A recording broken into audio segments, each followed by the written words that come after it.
안녕하십니까. 건강 365 아나운서 이영호입니다.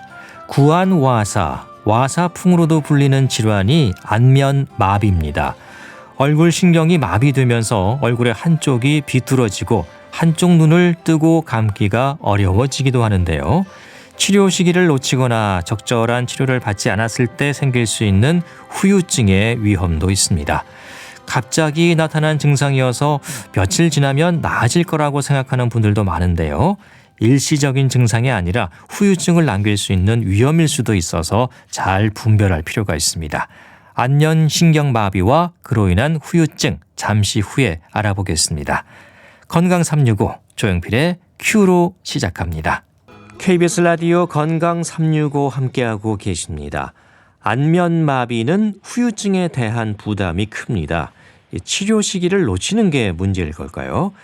이전 상태로 회복되지 않고 불편한 증상이 남아있는 안면마비의 후유증. 후유증으로 자리하면 더 이상의 치료는 어려운 걸까요?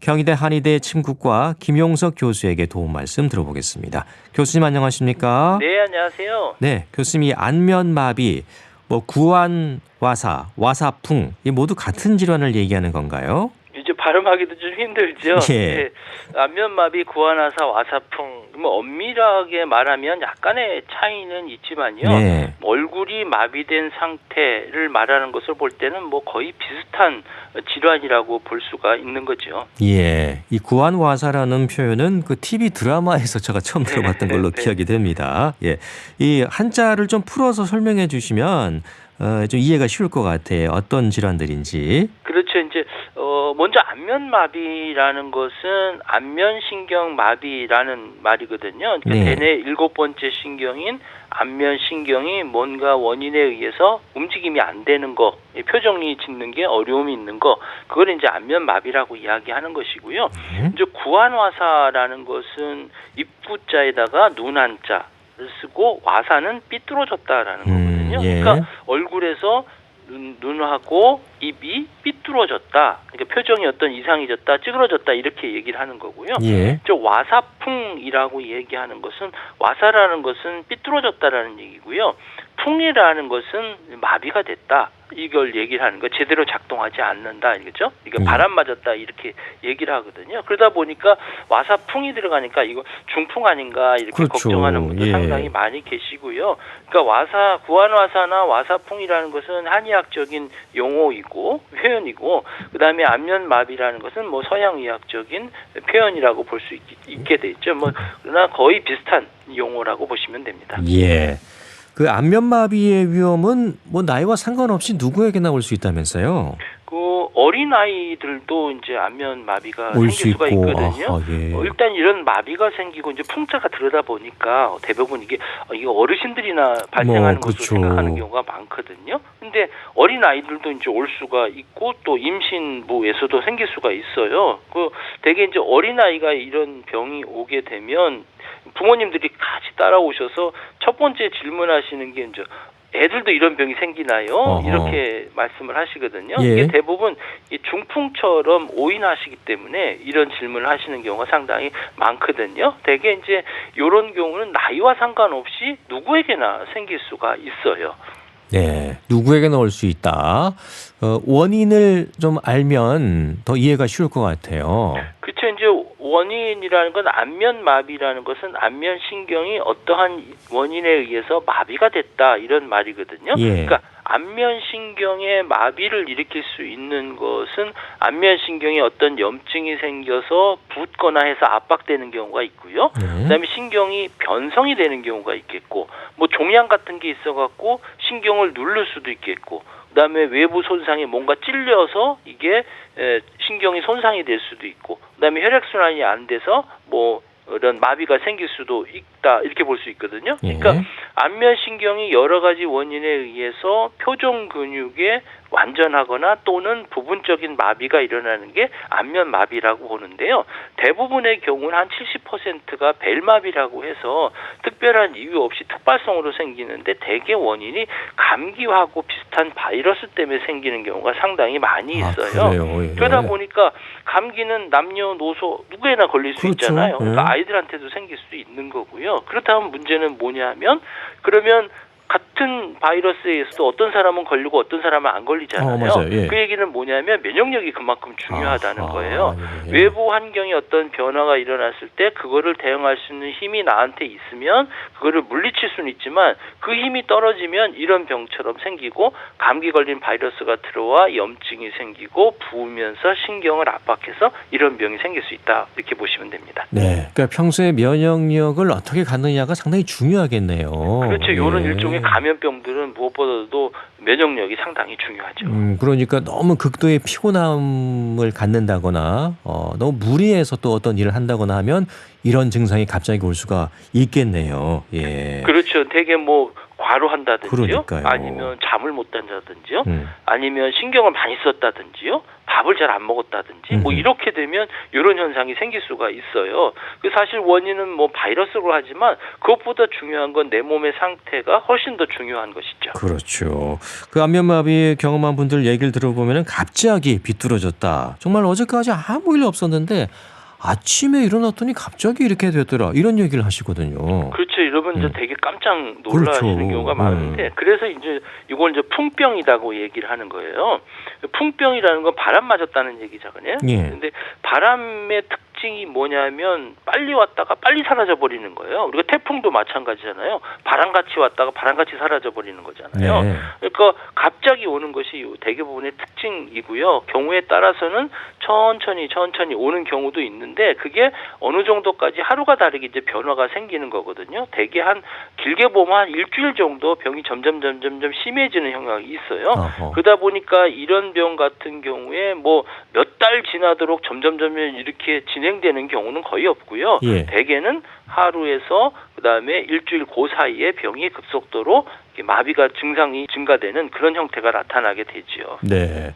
이런 증상이 나오면 당장 병원을 가봐야겠다. 뭐 이런 경우도 있겠습니다만 또 상당수는 뭐 괜찮아지겠거니 하고 집에서 어떤 뭐 찜질을 한다거나 뭐 마사지를 한다거나 이렇게 하다가 며칠을 지내는 경우가 있거든요. 그런 분들 꽤 많죠. 네, 그런 분들도 계시죠. 예. 증상이 가볍다 보니까 본인이 잘 파악하지 못하는 경우가 있어요.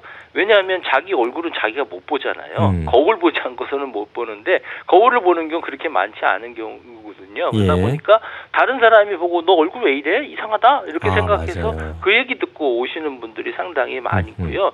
그다음에 또 하나는 뭐냐면 가볍게 오는 경우는 본인이 불편감을 못 느껴요. 예. 뭐 아프거나 뭐 이렇게 되면 아프니까 내가 느끼니까 병원에 가야겠다 생각하지만 가볍게 오는 경우는 일상생활하는데 아무런 불편감이 없으니까 그렇죠. 병원에 오지 않는 경우도 있지요. 예.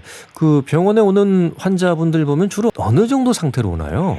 대개 보면 한 두 가지로 볼 수 있는데요. 네. 초기에 갑자기 마비가 돼서 오시는 경우죠. 이런 경우에는 이제 불안하잖아요. 특히 얼굴이 마비가 되게 되면은 이게 뇌와 가까운 부분이니까 이거 머리 쪽에 뭐가 문제가 아닌가? 이거 되게 이 중풍 같은 경우는 계속해서 이런 문제가 생기는데 내가 회복이 안 되면 어떨까? 이런 불안감으로 오시는 그런 형태가 있고요. 네. 두 번째는 며칠 지나서 증상이 심해져서 오시는 분들이 계세요.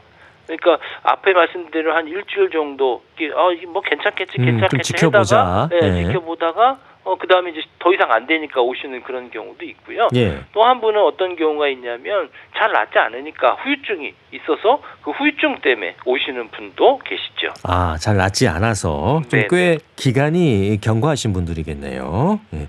이 안면마비의 증상이 주로 한쪽으로 오지 않습니까? 구체적으로 어떤 모습인가요? 그 안면신경이 되게 이제 한쪽으로 이렇게 돼 있으니까 양쪽으로 이제 가니까요. 서로 다르게 한쪽으로 마비가 오는 경우가 대부분이에요. 그러니까 한쪽에 마비가 생겨서 뭐 주름살이 안 되고 눈이 안 감기고 뭐 코가 찡긋이 안 되는 입이 잘 안 벌려서 움직이 새는 이런 형태가 나타나는 경우가 대부분이지만 꼭 그런 건 아니거든요. 네. 양쪽으로도 오는 경우도 있어요. 흔하지 있어요. 않기 예. 때문에. 근데 이런 경우는 뭐 갑자기 뭐 양쪽이 다 마비 오는 경우는 그렇게 많지는 않고요. 단지 이제 한쪽이 마비가 됐다가 얼마 있다가 또 반대쪽도 오는 경우도 있고요. 한쪽이 마비된 게 다 풀렸는데 그 다음에 반대편에 또 오는 경우도 있어요. 그래서 한쪽이 오고 다른 쪽이 오는 이런 형태가 대부분 양쪽으로 오는 경우는 그런 경우가 있죠. 예. 입이 삐뚤어지면서 음식을 흘리고 하면 이게 중풍이 아닌가 하고 생각하실 것 같아요. 중풍으로 인한 증상과는 약간 차이가 있습니까? 그렇죠. 이제 중풍에 대한 두려움이 제일 먼저 그렇죠. 오시는 경우가 상당히 많거든요. 예. 그래서 가족 중에 특히 뭐 가장 되시는 분이 갑자기 얼굴이 마비가 오면 온 집안 식구들이 다 앞이 몰려오세요. 깜깜해지죠. 예. 그렇죠? 그래서 제가 이제 말씀을 드릴 때 이거는 중풍하고 전혀 다른 병입니다라고 말씀을 드리면 저한테 오히려 감사합니다. 한숨 이런 돌리고. 말씀을 하시는 것 같은데요. 예. 중풍인 경우하고 그냥 일반적으로 생기는 말초성 안면마비인 경우는 뭐 정확하게 하기 위해서는 머리 검사, MRI 검사를 해서 병이 있는지를 확인해 봐야 되겠지만 예. 중풍이라는 것은 머리뼈 안에 뇌에 있는 혈관이 막히거나 어떤 터져서 신경이 마비되는, 팔다리 마비되는 병이고요. 말초성으로 생기는 안면신경 마비는 안면신경이 지배하는 그 부위에만 마비를 일으키는 거기 때문에 뇌로도 안 가고 팔다리도 안 가게 되는데 증상을 보게 되면은 이제 주름살을 올리느냐 올리지 못하느냐에 관련이 있어요. 주름살이요? 네, 그러니까 눈 밑으로 작동이 되느냐 되지 않느냐 위로 이 두 가지를 하는데 중풍에 의한 경우 같은 경우는 주름살이 생겨요.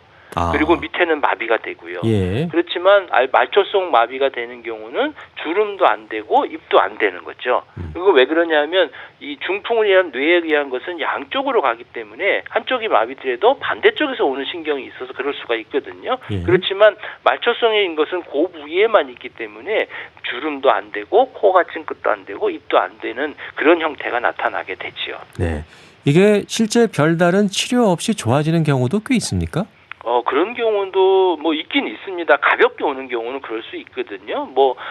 그냥 가만히 둬도 나을 경우도 있지만 대부분의 경우에는 병이 조금 진행하고 치료를 꼭 받아야 할 경우가 상당히 많고요. 예. 우리 감기도 마찬가지잖아요. 가볍게 오면 뭐 별 증상 없이 잠 푹 자고 났더니 그 다음에 괜찮아지는 것처럼요. 네. 그런 형태가 있지만 대부분의 경우는 병이 조금씩 진행하게 되게 되죠. 네. 그것도 이제 면역력의 차이일 수 있겠어요. 예. 면역력이 좀 좋으신 분들은 좀 빨리 잘 이겨낼 수 있을 것 같다는 생각도 들고요. 네네. 예.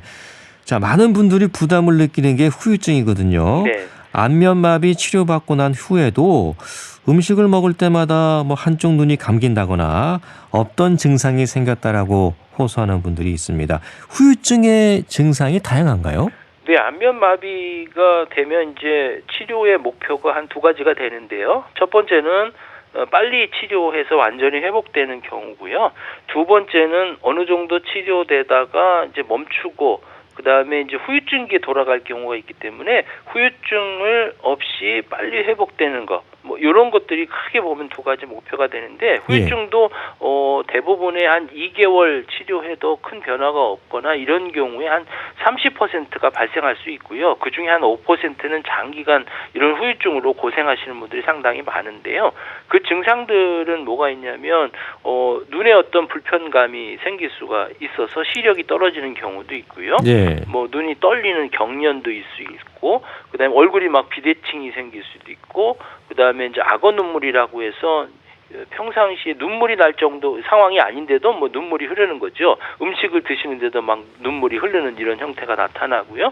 그다음에 연합운동이라고 해서 뭐 덩어리처럼 이제 움직여지는 그런 형태가 생기고, 뭐 이명이라든지 청력이 떨어진다든지 뭐 이런 현상들이 얼굴이 움직일 때 이렇게 나타나게 됩니다. 네, 제 주변에서도 이 후유증으로 꽤 오랜 기간 고생하는 분들 제가 봤거든요. 네네. 네, 특히 이제 뭐 생활의 불편함도 있지만은 이 외적으로 느끼는 어떤 그런 불편감 때문에 어려움을 많이 호소하시더라고요. 그렇죠. 예. 여러 가지 증상 때문에 불편하기도 하고 또 이제 얼굴이다 보니까 그렇죠. 사람은 이제 사회생활 하잖아요. 직장 생활에 있어서 좀 불편하죠. 그러다 보면 예. 자꾸 이제 위축되기도 하고. 맞습니다. 우울증 같은 것도 생길 수가 맞아요. 하죠. 네. 그런 부분을 제일 힘들어 하시더라고요. 예.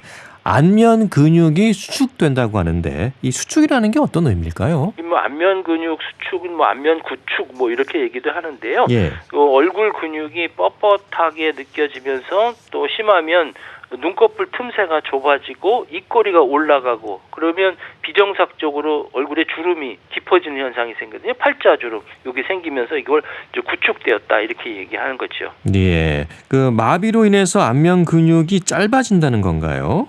네, 그렇죠. 그래서 이제 팔자주름 쪽이 생기니까 전체적으로 눈꼬리가 이렇게 틈새가 좁아지고 입꼬리가 올라가니까 아무래도 그쪽 부위가 줄어들게 돼 있죠. 네. 그렇군요. 연합 운동이라는 건 뭡니까, 교수님? 이 연합 운동이라는 것은 덩어리째 움직인다는 거거든요. 예. 그러니까 움직이려 하는 어떤 근육, 특정 근육을 움직일 때 그것과 관련이 없는 근육이 따라 움직이는 거예요. 그러니까 안면 근육이 운동을 담당하고 있는 어떤 안면신경의 섬유들이 안면 마비로 인해서 손상되었다가 다시 회복되는 과정에서 그 연결이 잘못된 거라고 볼 수 있거든요. 예. 예를 들면 이런 거죠. 눈을 꼭 감는 운동을 하면 눈을 감는 근육만 써야 되는데 이게 입같이 움직여주는 근육같이 같이 움직여지는 거예요. 예. 그러면 눈을 감는데 입꼬리 같이 올라가 따라간다든지 이 하는 동작을 하면 이 하는 움직임만 해야 되는데 눈이 감기는 현상이 생기는 거죠. 요거를 연합운동이다. 덩어리처럼 이렇게 움직여진다. 이렇게 얘기를 하는데 많이 생기는 후유증 중에 하나인 거죠. 아, 이것도 후유증 중에 하나고요. 그러니까 이제 말씀해 주신 것처럼 음식을 먹을 때 입술뿐만이 아니고 눈도 같이 감기는 뭐 그런 증상을 얘기하는 거군요. 그렇죠. 이제 연합운동이 사실 안면마비 후유증에서 가장 큰 불편감을 주거든요. 예. 왜냐하면 이제 눈을 깜빡이거나 뭐 음식물을 먹거나 뭐 말할 때 또 웃을 때 이런 우리 사람들이 기본적으로 하는 동작이잖아요. 예. 여기에 문제가 생기니까 다른 사람들이 볼 때 저 사람 왜 저래? 이렇게 생각할 수도 있거든요. 뭔가 좀 이상해 보이죠. 그렇게 생각 안 해도 본인이 갖고 그렇게 생각을 한단 말이에요. 예. 그러면 이제 사회생활에 지장이 줄 수 있기 때문에 이제 삶의 질이 떨어질 수가 있지요. 예. 그러니까 움직일 때 필요한 근육만 움직여야 하는데 다른 근육도 함께 움직이면서 본인도 불편하고 뭔가 보기에도 이제 이상해지는 어떤 그 이제 후유증의 하나라고 봐야 되는데 이런 연합 운동 후유증 이 흔합니까? 자주 발생하는 건가요? 네, 앞에 말씀드렸처럼 대개 한 2개월 후에 이제 발생하기 시작해서 전체 30% 정도 발생하거든요. 대개 2개월이라는 거는 뭘 얘기하냐면 안면마비가 어느 정도 좋아질 시기에 발생한다는 거예요. 그러니까 요게 운동 같은 것들을 해서 어느 정도 움직이면 본인의 힘으로 뭔가 움직이기 위해서 힘을 쓰거든요. 그러면 힘을 쓰다 보면 안 되는 걸 힘을 억지로 쓰다 보면 우리가 어떤 일을 하더라도 힘을 쓰면은 용을 쓴다고 하잖아요. 안 되면은 온 힘을 쓰는 것처럼 예. 주름을 올리면 주름만 올리는 힘을 써야 되는데 딴 데까지 힘을 쓰다 보니까 이게 신경이 회복되는데 혼선이 생겨버리는 거예요. 그래서 한 2개월 후에 30% 정도니까 어느 정도 발생하는 거죠. 그래서 적절하게 관리를 하지 않으면 이제 5% 정도까지 남아있는 이런 형태가 되는 거죠. 네. 그리고 이제 시도 때도 없이 눈물이 흐른다는 말도 하더라고요. 그건 왜 그렇습니까? 요거는 이제 악어 눈물이다 이렇게 얘기를 하거든요. 예. 그러니까 울어야 될 때가 아닌데도 눈물이 흐르는 거죠. 슬프지도 않는데 뭐 눈물이 흘러지는데 특히 이제 음식을 먹을 때 눈물이 흘려지는 경우가 상당히 많거든요. 이것도 마찬가지로 후유증이에요. 이제 안면신경 마비가 회복되는 과정에서 이 침샘을 담당하던 그 신경 섬유들이 눈물샘으로 잘못 연결된 거예요. 그래서 예. 혼선이 생겨버린 거죠. 그러다 보니까 시도 때도 없이 이렇게 눈물을 흘거나 또 음식을 먹을 때 눈물이 흐르는 형태가 나타나는 거죠. 예. 침샘으로 가야 하는 신경이 눈물샘으로 가는 건데 그런 분들이 많습니까? 네, 이런 부분도 상당히 불편한 경우가 많고요. 예. 특히 이제 안면마비 후유증 중에서 본인이 자각할 때 가장 불편한 것이 무엇인가 이렇게 보면 눈의 불편함들을 가장 많이 호소하시더라고요. 예. 다른 증상보다도 눈의 불편함이 회복이 되지 않으면 본인이 잘 안 낫다고 이렇게 생각하시는 분들이 상당히 많기 때문에 이 눈 관리가 상당히 중요하다고 볼 수가 있습니다. 네. 눈의 불편함을 호소하는 분들이 제일 많다는 거고요. 발음이 샌다거나 또 얼굴 대칭이 무너졌다는 말도 많고 음식 맛을 모르겠다는 분들도 있어요. 그런 부분도 후유증의 하나입니까? 그렇죠. 이제 발음이 샌다라는 것은 완전히 회복이 안 됐다는 거고, 얼굴 대칭이 무너졌다는 얘기는 결국 얼굴 안면 근육이 구축되었다, 이렇게 볼 수가 있겠고요. 음식 맛을 잘 모르겠다 하시는 분도 여전히 있거든요. 네. 왜냐하면 안면 신경이라는 것은 얼굴에 표정을 짓는 근육들이 대부분이지만 그 외에도 눈물샘이라든지 아니면 미각이라든지 청각과도 관련돼 있는 신경섬유가 있어요. 그러다 보니까 적절하게 회복되지 않게 되면 이런 증상들이 생길 수가 있는 거지요. 네. 후유증뿐만이 아니고 합병증의 위험도 있을까요? 또 합병증이라고 보면은 예. 대부분 눈에 문제가 생기는 경우가 있어요. 눈물이 잘 나지 않는 경우에 사실 문제가 생기는 거거든요. 그래서 이제 인공 눈물을 주입하라고 해요. 안면 마비가 생기면 눈이 다 안 감기잖아요. 예. 그러면 눈이 안 감기는데 먼지 같은 게 딱 들어오면 눈을 깜빡깜빡해서 눈물이 흘러갖고 이 먼지를 씻어내줘야 되거든요. 근데 이 각막에 어떤 그 눈물이 생기지 않으면 이 먼지가 씻겨 나가지 않으니까 그렇죠. 각막이 손상이 되거든요. 예. 각막이 손상이 되면 시력이 떨어진단 말이에요. 얼굴 마비는 다 좋아졌는데 선생님 저 시력이 떨어졌어요, 이렇게 얘기하시는 분들은 마찬가지 이런 후유증 또는 합병증이라고 보기 때문에 이런 분들을 발생하지 않기 위해서는 건조한 감이 생길 때는 꼭 인공물들을 집어넣어서 이 먼지 같은 거 낀 것들을 자꾸 씻어내 주셔야 되고요. 눈이 다 안 감길 때는 뭐 일시적이나마 안대를 쓰시는 것도 도움을 될 수가 있습니다. 예, 이제 안구 건조증 같은 합병증이 있을 수 있는 거고요. 네. 혹시 그 치과적인 질환으로도 이어질 수 있을까요? 뭐 침샘 기능과의 연관성 같은 거요?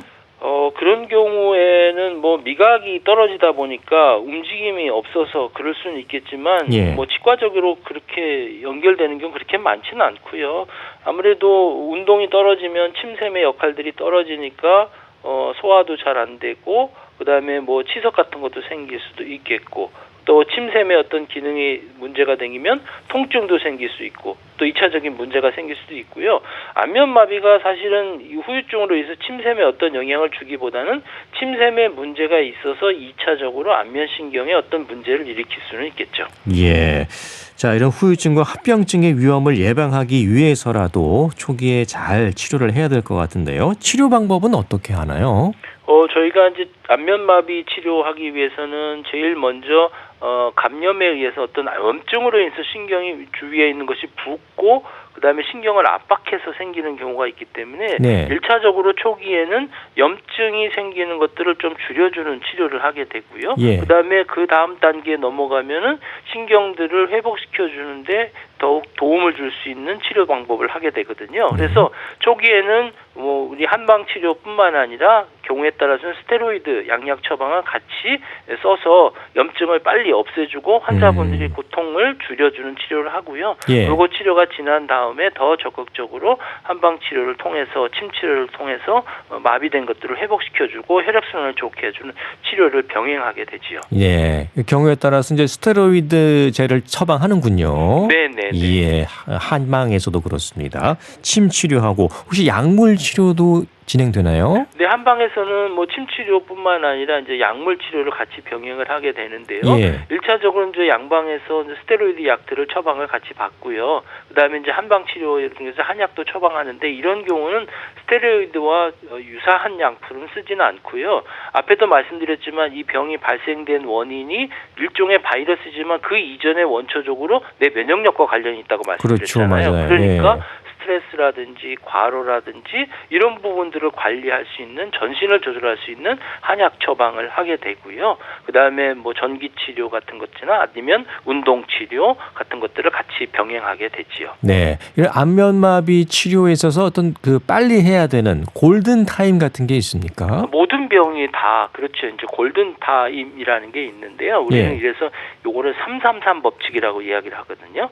3이라는 건 3일 내에 그다음에 3주 이내, 그다음에 3개월 이내 이렇게 얘기하거든요. 예. 그러니까 3일 내라는 것은 뭐냐면 염증이 생기고 신경이 압박해서 신경이 변성될 수 있는 그 시간, 그때 빠르게 혈액순환을 촉진시켜 갖고 염증 세포들을 사라지게 만드는 거. 그래서 신경 변성을 최대한 줄이는 거. 그것이고요. 그다음에 3주 이내에 얼굴 움직임을 좋게 만들어서 빨리 회복시켜 주는 것이고 3개월 이내에 완전하게 치료할 수 있는 목표를 가지고 치료하게 되지요. 네, 333 법칙이군요. 네네. 예, 자, 안면마비로 인한 후유증 또 합병증의 위험도 있어서 관리를 잘 해야겠습니다.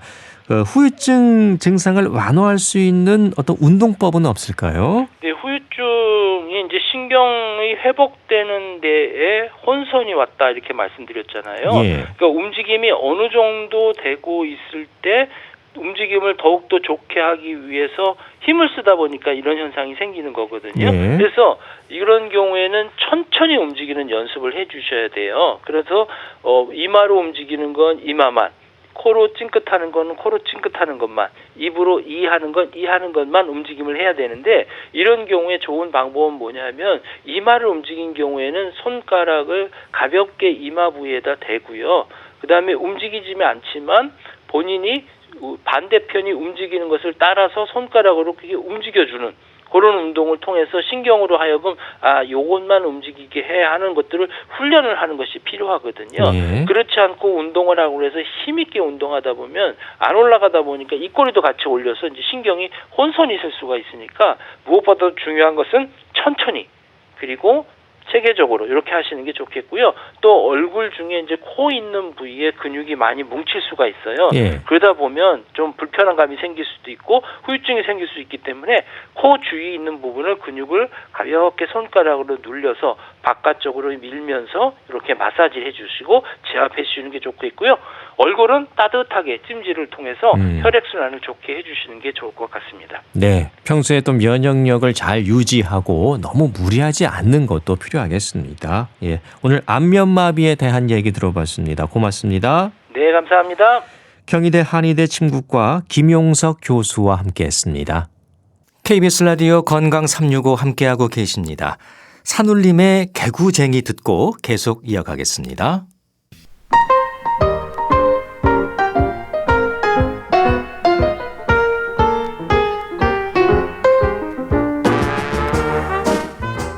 건강한 하루의 시작. KBS 라디오 건강 365.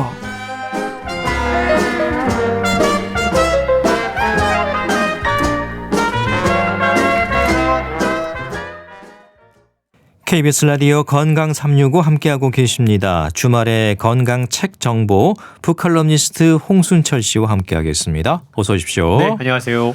자, 오늘 소개해 주실 건강책은 제목부터가 비장합니다. 내 몸 혁명이네요. 그렇습니다. 예. 몸도 우리가 혁명을 해야 되는 때가 온 것 같은데요. 예. 100세 시대라는 이야기 많이 하지 않습니까? 그렇죠. 그만큼 우리가 오랫동안 살게 되는 시대가 우리 눈앞에 펼쳐지고 있다는 건데, 우리가 이제 100세 시대 이야기를 할 때 건강과 관련해서 가장 많이 걱정되는 부분이 뭘까? 암 아닐까요? 그런 얘기들 많이 하시죠. 예. 사실 이제 암은 누구나 한 번씩은 걸리는 병이 돼버렸으니까요. 어느 정도 흔한 질병이 그렇습니다. 됐어요. 예. 그리고 또 이런 얘기들 많이 하세요. 나이 들수록 걱정되는 게 치매다. 치매. 알츠하이머 걱정 많이 된다. 예. 그리고 또 어떤 분들은 이 만성 통증이 너무 힘들다. 뭐 허리 통증, 무릎 관절 통증 이런 얘기들 많이 하십니다. 예.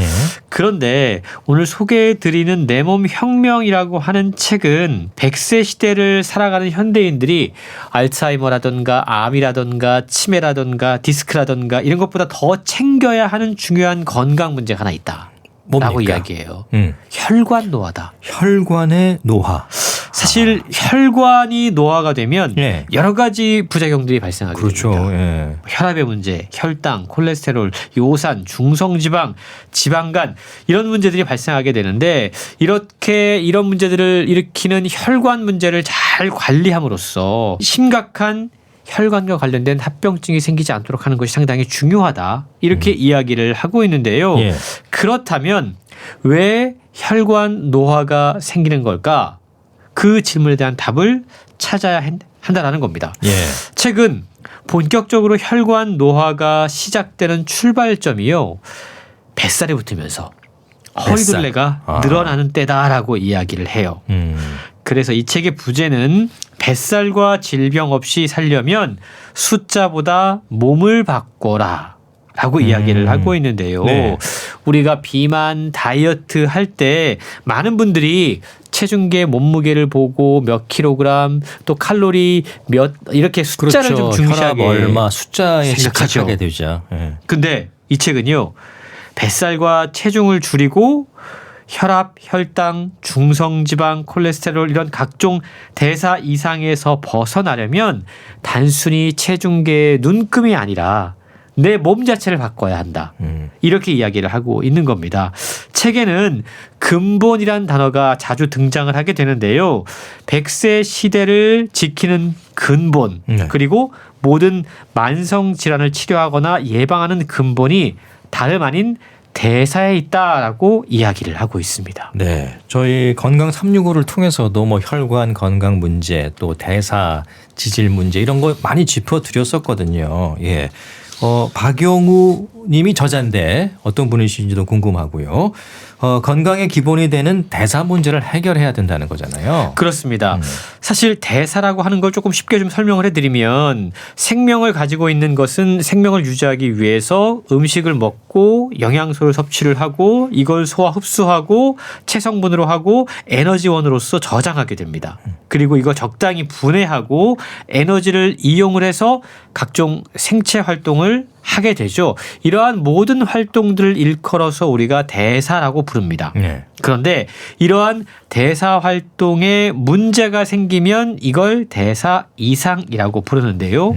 가정의학과 전문이면서 비만 및 다이어트 전문가인 박용우 교수는 대사 작용의 중요성을 소개를 하면서 어떤 근본 문제, 그러니까 대사가 근본 문제인데 네. 이걸 해결하려고 하기보다 단지 체중계의 눈금 그리고 숫자만 연연하는 사람들에게 체중계 너머에 보다 본질적인 원인을 찾아야 한다라고 이야기를 하고 있다는 거죠. 체중 조절용 음식에 의존하거나 어떤 식품 또 다이어트 죽어라 운동만 해서는 숫자를 줄일 수는 있겠지만 사실은 근본 원인을 해결하는 다이어트가 아니다라고 이야기합니다. 예. 근본 원인은 대사 이상에서 벗어나야 된다라는 건데요. 우리 몸의 대사작용이 정상으로 돌아오고 몸이 회복되면 뱃살과 질병이 자연스럽게 해결될 수 있다고 그럽니다. 네, 그 숫자를 줄이려고 하기보다는 이런 대사 이상에서 벗어나고 노력해야지 자연스럽게 그런 숫자들도 뒤따라서 내려간다 그런 얘기군요. 그렇습니다. 예. 그럼 일단 먼저 뱃살. 비만부터 해결해야 될 것 같은데요. 그런 부분이 좀 있는데요. 예. 다이어트 그러면 우리나라도 그렇고 유행 같은 것들이 좀 있는 것 같아요. 뭐가 좋더라. 맞습니다. 뭐 한때는 에어로빅부터 해서 뭐 이게 그렇죠. 유행이 진짜 있어요. 예. 식이요법도 뭐 어떻게 먹는 게 좋다. 뭐 일일 일식이 좋다. 뭐 공복 다이어트가 좋다. 맞아요. 별의별 희한한 방법들이 한 번씩 유행을 하게 예. 되는데요. 최근에도 다이어트를 한답시고 칼로리를 계산을 해서 음식의 섭취량을 결정을 하고 운동량을 계산한 분들이 제법 많이 있습니다. 계산해서. 그렇죠. 네. 그런데 최근요. 칼로리 계산법들을 많이 하고 있는데 이게 정확도가 떨어지는 외인성 변수에 불과하다라고 이야기를 해요. 네.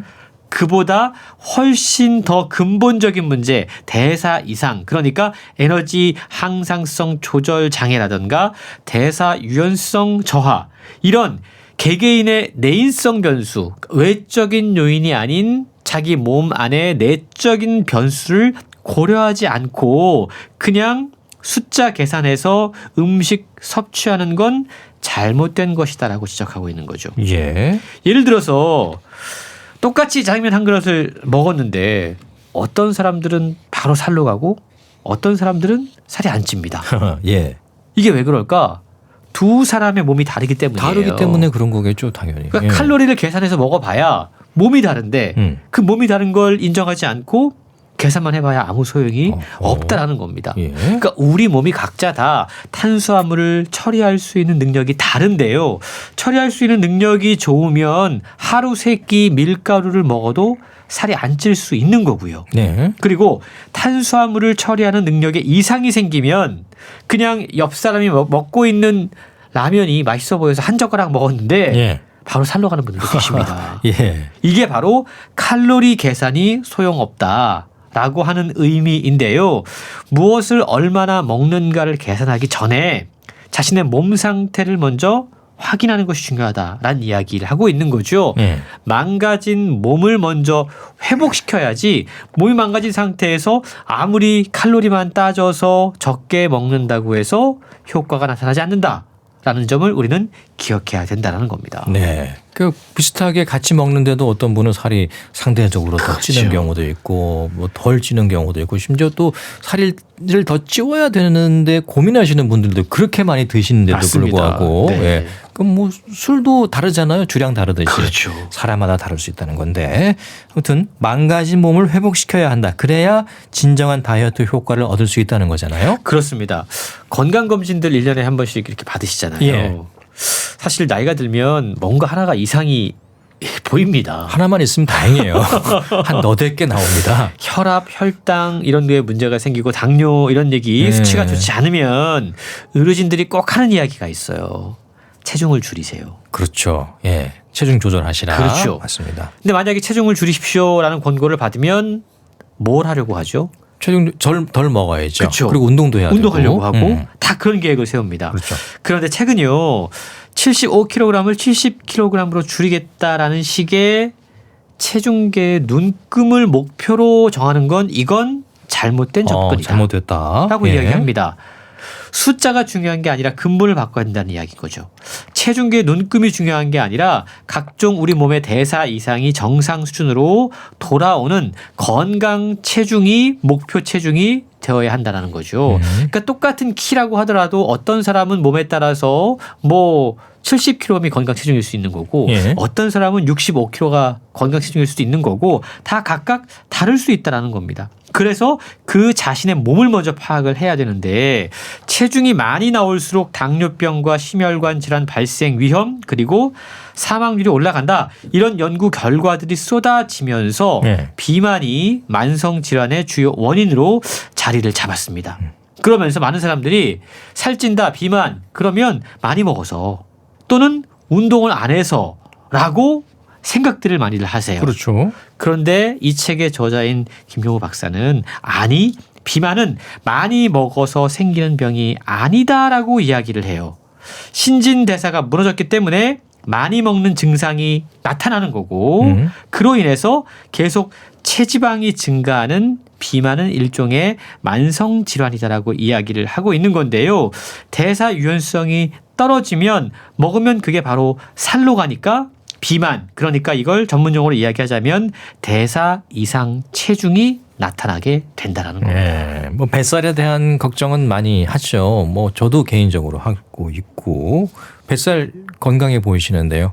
저요. 예. 잘 감추고 있을 뿐입니다. 아, 그렇습니까? 아무튼 체중과 관련해서도 대사 이상을 살펴야 한다는 거네요. 그렇습니다. 사실 누가 봐도 과체중이다 싶으면 바로 체중 관리를 해야 하지만 꼭 과체중이라고 하더라도 체중 관리를 해야 하는 것은 아니다라는 저자의 이야기도 상당히 신선한데요. 일단 우리가 체질량 지수라는 거 있지 않습니까? 이게 BMI라고 이야기하는데 그렇죠. 예. 이게 정상이라도 복부에 지방이 붙어서 허리둘레가 늘고 대사 검사 수치에 이상이 있으면 이건 대사 이상 체중이라고 이야기할 수 있어요.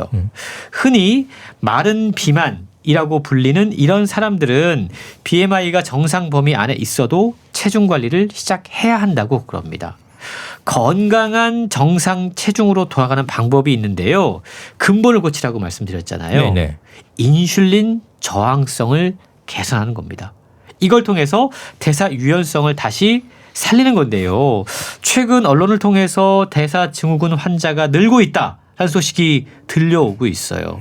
이 대사 증후군 역시 여러 가지 신진대사와 관련된 질환이 동반되는 것을 의미를 하는데 고중성 지방혈증이라든가 낮은 고밀도 콜레스테롤, 고혈압, 당뇨병, 당대사 이상 사실은 이러한 각종 성인병이 복부 비만과 함께 발생하고 있다. 이걸 의미를 하고 있다는 거죠. 네. 이거에 대한 근본적인 원인은 인슐린 저항성의 문제가 생겼기 때문인데요. 인슐린 많이들 들어보셨지 않습니까? 예. 이게 우리 몸에서 혈당을 내리는 역할을 하는 겁니다. 그런데 어떤 이유로 인슐린이 제대로 작동하지 않을 때가 있어요. 예. 그럴 때 우리는 인슐린 저항성이 생겼다라고 이야기를 하고 저항이 생기면 혈당 조절이 안 되고 또 다른 여러 가지 문제가 발생할 수 있기 때문에 인슐린 저항성을 챙겨야 한다라고 책은 강조하고 있는 겁니다. 네. 이게 이제 뭐 당뇨잖아요. 그렇죠. 우리가 흔히 얘기하는. 예.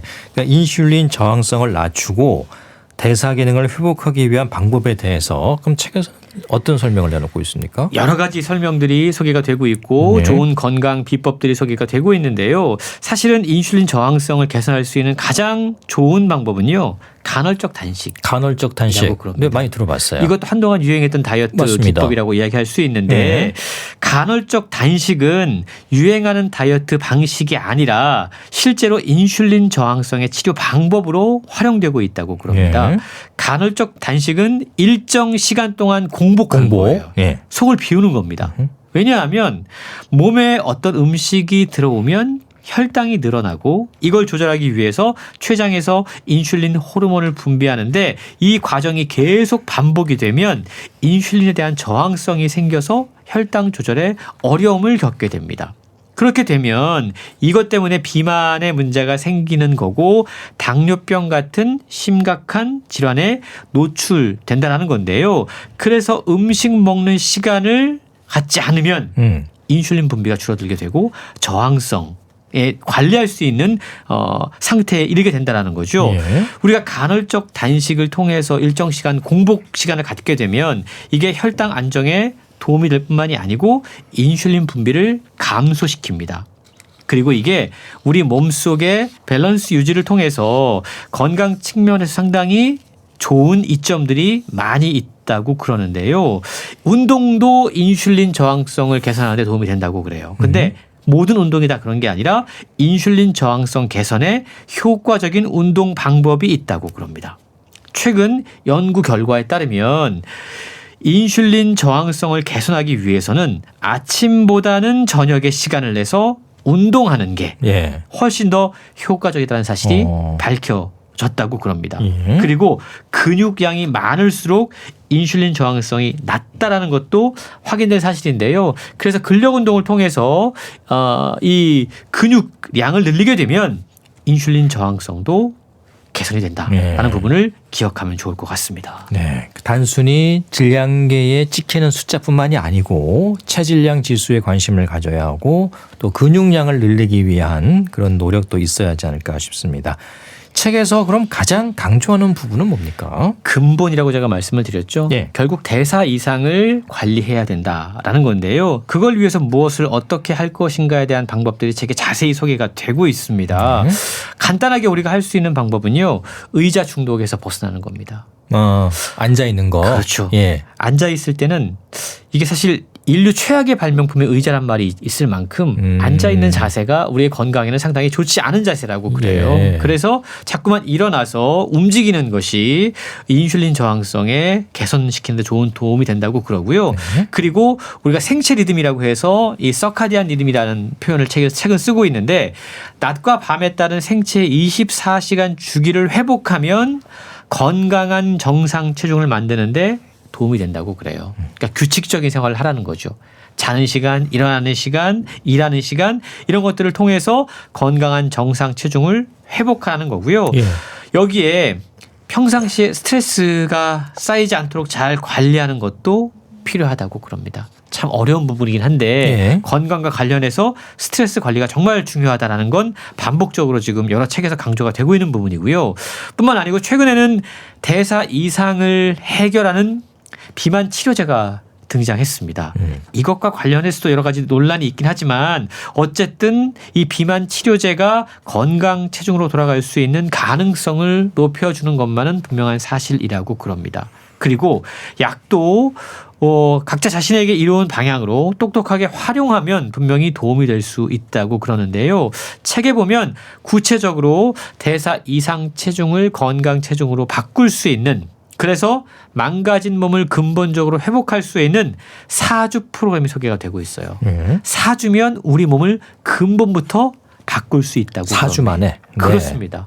살찌지 않는 건강한 몸을 위한 건강관리 노하우 등도 책에 소개가 되고 있는데요. 그리고 저자가 가정의학과 전문이기 때문에 그의 시각으로 바라본 현재의 여러 가지 비만 치료의 문제점이라던가 그리고 이 문제점을 해결하기 위해서 어떠한 새로운 방법들이 개선책들이 필요한지 책에 함께 소개가 되고 있다고 그럽니다. 네, 말 그대로 내 몸에 혁명을 일으켜야 한다는 건데 또 혁명을 일으키기에는 주변에 너무나 많은 유혹들이 있죠. 유혹들이 있습니다. 예, 이 유혹들을 잘 이겨내고 이 책을 한번 보면서 혁명을 어떻게 일으킬지 한번 생각해 보시는 것도 좋겠습니다.